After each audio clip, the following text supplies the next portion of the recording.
Till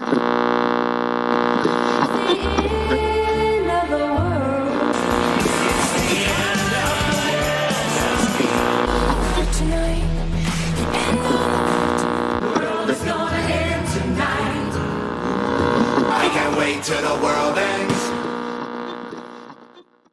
Welcome back to Can't Wait Till the World Ends. This is part 2 of a, I guess, 2-part series that I started weeks ago, maybe even a month. The reason for that is just had too much going on, non-YouTube related. I might get into some of that, but I'm not ready to play my hand just yet. So that's for another time. I am going to be cutting back on the podcast. I'm not going to be doing as many as these. I've got some pretty exciting documentary type stuff I want to get into. Probably make some more of the satire news stuff. I like doing that. Maybe get the quality up on that a little bit. Maybe make some different kinds of videos. That's I always intended this to be kind of a variety channel.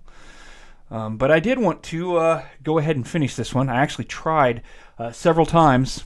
I've shot this particular episode like 3 or 4 times, and each time something happened and I wasn't able to complete it. So here we are. Gonna this is like the 4th time. 4th time's a charm, like they always say. And of course, this is about mass shootings. It's about our country. It's about our country, and it's going to be about the church. The church. First of all, mass shootings. How to prevent them. I'm not sure exactly what all I got into the last video. The last video, I want to emphasize the fact that it is the family unit that drives civilization. A civilization works best the closer to God's plan that it is, and that plan is to have a mother and a father and then children. That's not always possible. There are exceptions. I'm just saying that should be the norm, and it is not. It's not. Broken families are the norm. It should be a regrettable thing. Sometimes beautiful things come from that. I didn't come from the Judeo-Christian model of a household, but I have modeled my household after it. And I hope, I already know, especially the state of what school's in. There's where I will pick up on this. When the Uvalde thing happened, I saw a lot of people that are on the left side of the fence, virtue signaling. You got to tug those heartstrings when they're raw. Got to get you thinking a different way. Got to get you away from the actual problem. And they say, for all those people who are sending out thoughts and prayers, just know that might be a little offensive. That's just not enough. Action needs to be taken. Getting to the fact that we need to take guns away from people, because that is the problem with mass shootings. It's guns. If guns didn't exist, kids wouldn't go and kill a bunch of other little kids, because we've never had guns in our country in the past, and so anytime we've had guns in our country, that has been a problem. My response to that is we are taking action. We are taking action against the side of the fence, political side of the fence, that is causing this. We're taking our children out of your schools. We're not going to send our children to schools to have them told that they're a racist if they're white, or if they're not white, then everybody is racist against them. That slavery is an institution that only white people have ever engaged in, and only in America, and only against black people. That it hasn't been a problem throughout of recorded human history from the very beginning, with basically every ethnicity that is attached, that has geographic access to another ethnicity, has held slaves. It's happened. White people have held white slaves. The Slavs were white, and they were called the Slavs because they made good slaves. The Barbary pirates, they stole a lot of white people and sold them to Arabic or black people. So slavery has been a huge problem throughout all of history, and it wasn't until these evil colonizers that engaged in slavery, and the version of history that they would like to tell you, the Howard Zinn version, is that a bunch of white people just went to Africa and stole black people. It's not what happened. Everybody has dirt on their hands. Everybody was in on it. And you have these new humanist, and I'm not going to go humanist because that is, I'm talking about thinking of human beings and the dignity. I'm talking about the Christian humanist, not the secular humanist that caused the French Revolution, which was just a bloodbath and ended with the restoration of the monarchy and then another revolution. And not to get too sidetracked, but when you're talking about revolutions are horrible and they never work out good. Well, I mean, I guess they always do, because the French Revolution, no, that was horrible. But the Russian Revolution, no, that was horrible. But the Chinese Revolution, no. Venezuela socialism, they had to eat animals off the street. So it says something that a revolution actually worked, and the reason that revolution worked is in the Declaration of Independence, when you have these Christian-born ideas that say that all men are created equal and endued with certain unalienable rights.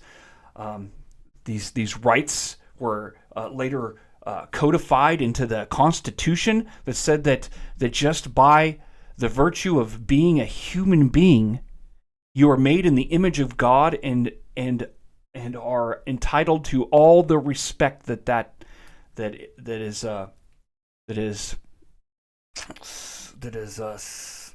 supposed in that.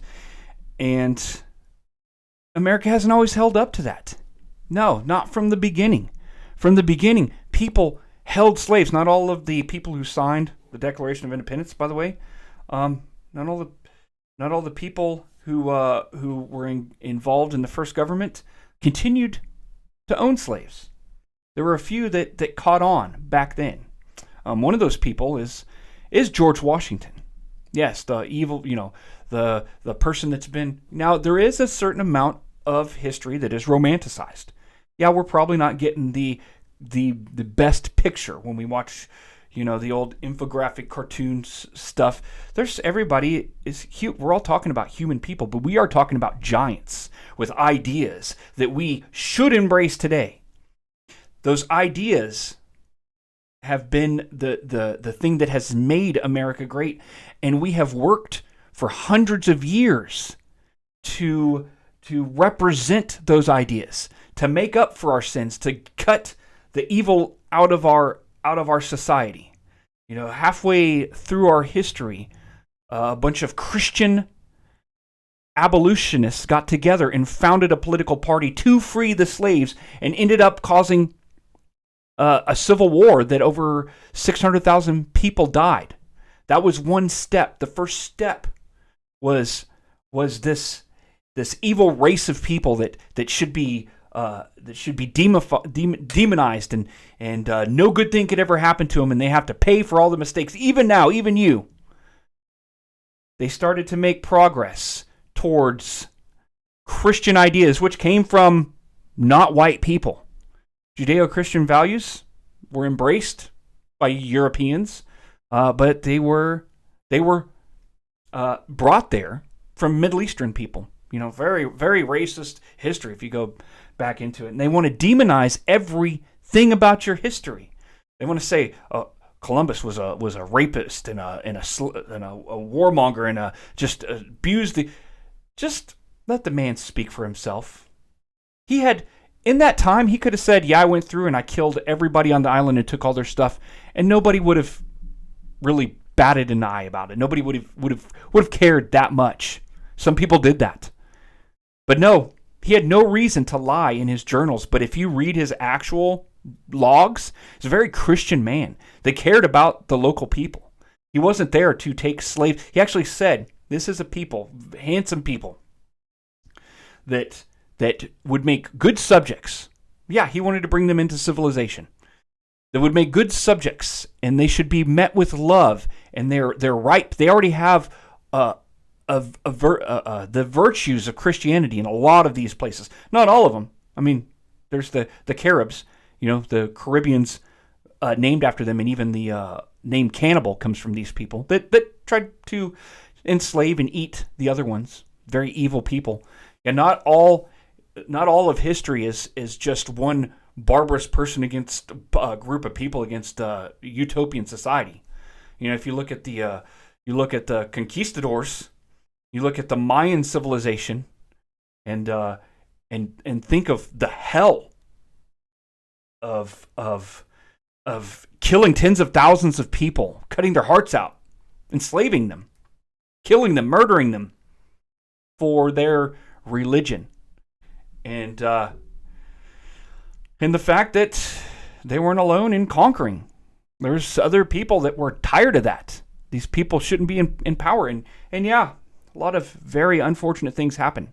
If you go back into history, into any group of people, anywhere, you're going to find good and bad. So, this is the CRT. This is the fake history. This is the history of division. As long as they're taught that, there's a meme. If I can find it, I'll put it up here. This kid goes to school. He gets told, and we don't want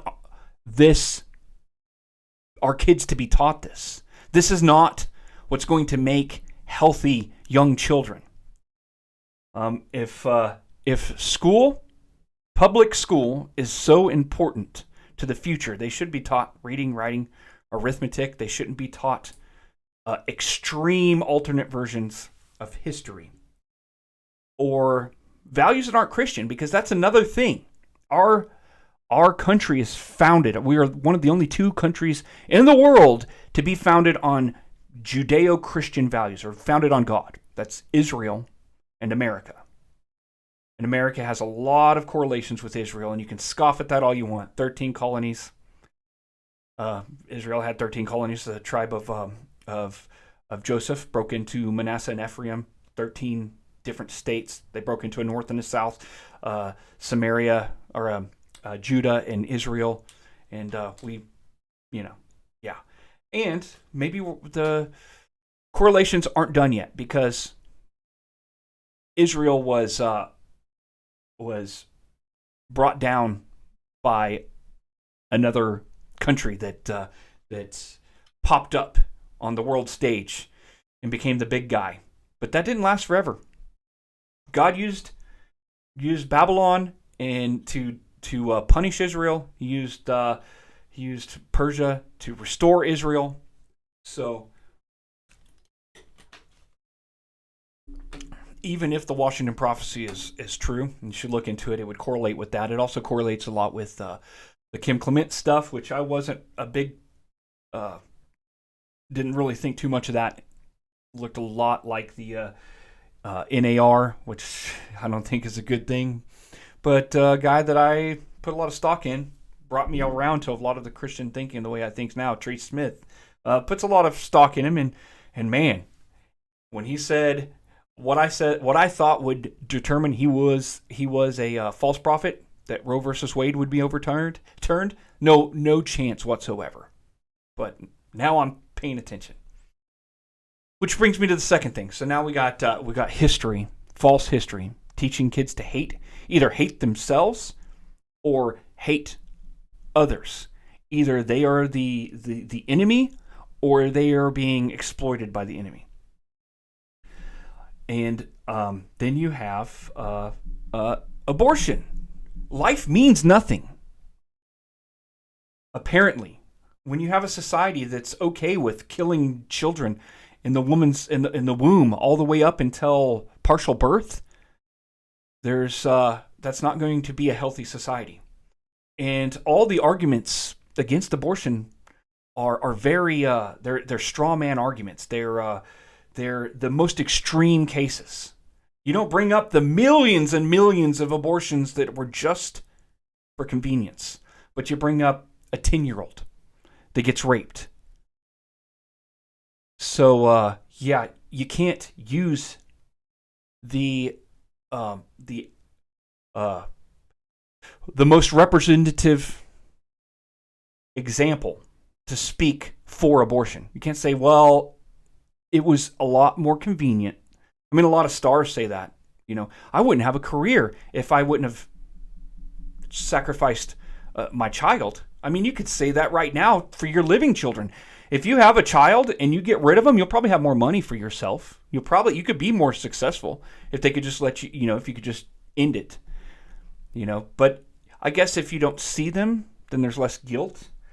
And another thing is, if the argument is my body, my choice, and I'm not getting into a big abortion debate because I know everybody's got, you're not likely to win somebody over in an argument. But is there an abortion? Is the logic of my body, my choice? Can that not be taken so much further? I mean, what if the mother has a baby girl or a baby boy, and they say, "Well, this is my body, and I don't want a boy. My body, my choice. I want a sex change operation on my child." Why don't take it even further? Some Munchausen by proxy. What if they want to be the parent to a disabled child? Well, as long as it's their body, can they not make those same decisions? At what point is it not my body, my choice? Is that okay? Or, anyways, no respect for human life. From the very weakest, most vulnerable. And here's the deal. Even in the most extreme cases, it's horrible. What about when, say, a child gets pregnant? Perhaps that would cause even more trauma when they learn, if they watch a video or learn what actually has happened. If they took the fetus, like you see the fetus is a lot more developed than they would like you to believe in most abortions. You're talking within the first few months, you've got a lot of the thing has a beating heart and arms and legs and a brain. It's a developing human. It's not, and maybe somebody that didn't understand that then goes up and thinks, my God, there was a tiny innocent person that was ripped to pieces, that was killed. Maybe that adds trauma to trauma. And I mean, and this will be my segue into the next thing, because what if the case is incest? It's a horrible thing. Can anything good come of it? Incest is that's completely prohibited in the Bible. But you have instances where incest happened. Not that it was you had the Lot who was living in Sodom. You got the whole story of Sodom and Gomorrah, and his daughters were part of the society. They were what we want to avoid now. They were completely taken in by the society. They were living that life. They didn't check what they were doing on their smartphones and tablets, and Lot didn't inquire what was going on at their high school. And so when they escaped Sodom, and it was just Lot and his daughters, and it wasn't just Sodom. There's a bunch of cities all around engaged in that same part of that whole society. It's spread. It's the leaven that it's the little bit of leaven leavens a whole loaf, right? Anyways, they think the whole world's over. Lot is in a bad way, tries to drown his sorrows in alcohol, gets drunk, and his daughters, I don't have to go any further. The point is, it was a bad thing, and God made nations out of him. Even though something bad happened, he still turned something good out of it. So that's another thing is sexuality. Now, in our free country where you can do, we still should promote positive things that are better for society. We should. So, homosexuality is not biblical. It's biblically wrong. It's not that it should be illegal, or it isn't illegal, right? But it shouldn't be promoted. I'm not going to stop you from doing what you want to do. I believe it's wrong. I still, we are in Christians. We like God's attribute of not wishing that any should perish, but all should come to, all should turn from their wicked ways and come to everlasting life. We hope that for you. Can't stop you from doing it, but you don't promote it. You don't teach our kids to do it, or that it's right. And here's the thing. You see all this stuff that love is love. Love is love. That's nonsense. That's nonsensical. Doesn't mean anything. Love isn't love. Love is something. Love is love. What does that mean? It's just whatever you want it to be. Love is something very particular. God is love. And this is from the series, The Bible. I like it a lot. People are more sticklers for accuracy than I am. But I love this scene. And this is Paul. I think the best person who ever played Paul. And he explains what love is. This is in the Bible. Probably stated a little bit different, whatever, if you're using the King James, or I use the King James, but I still like this. This is wonderful. I'm just going to play it real quick, and this is what love is. But then Jesus came to me, not in righteous anger or in judgment, but in love. And without love, we are nothing. Love is patient. Love is kind.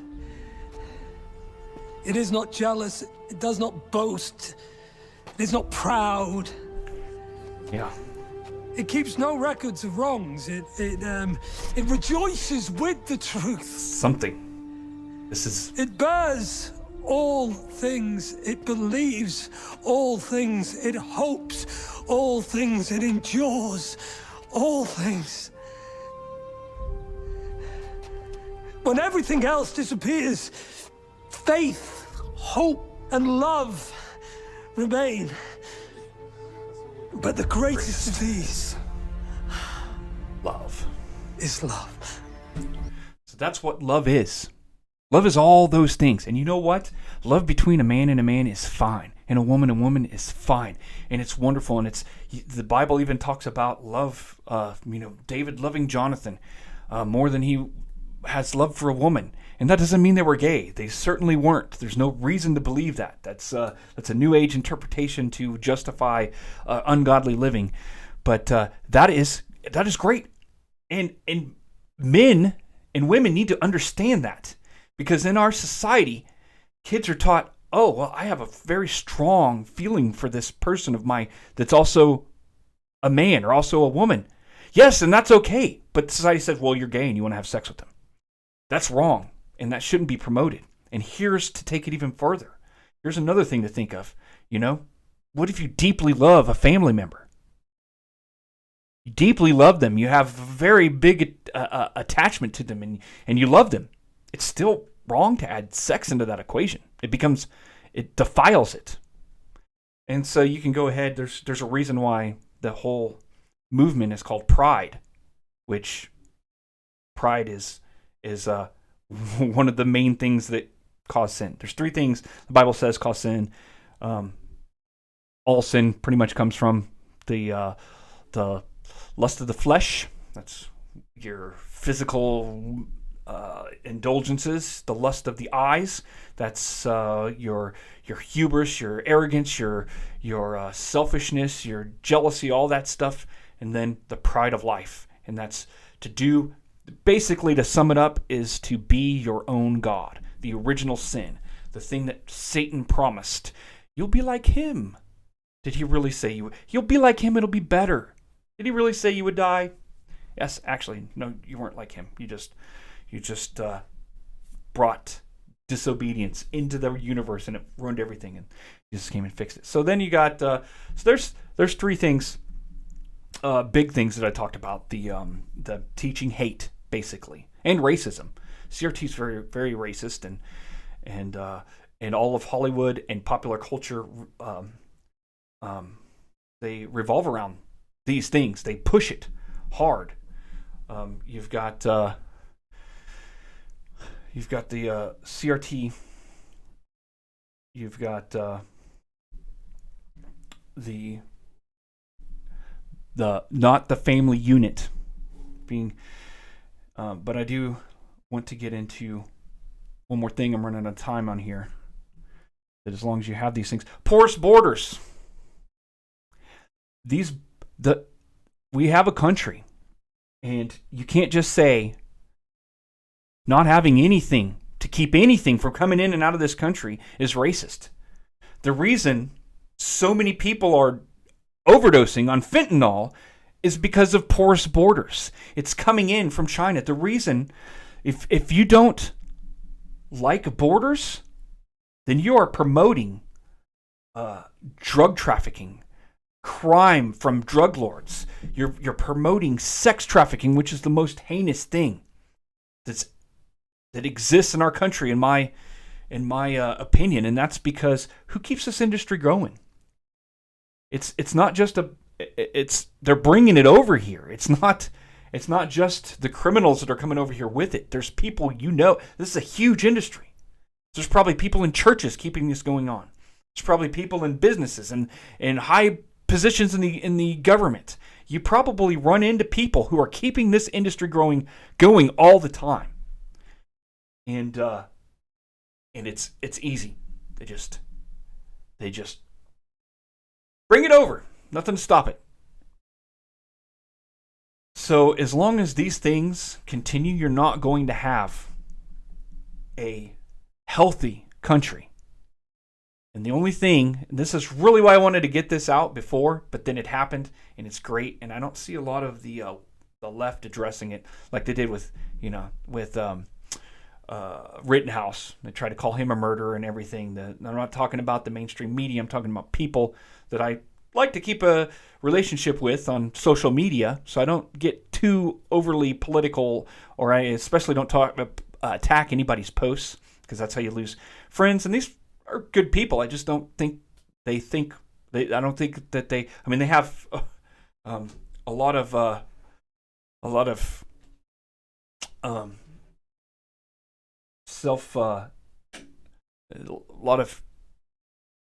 self-righteousness, thinking that they're right and everything's wrong, but they're wrong. But I'm not going to tell them that. I mean,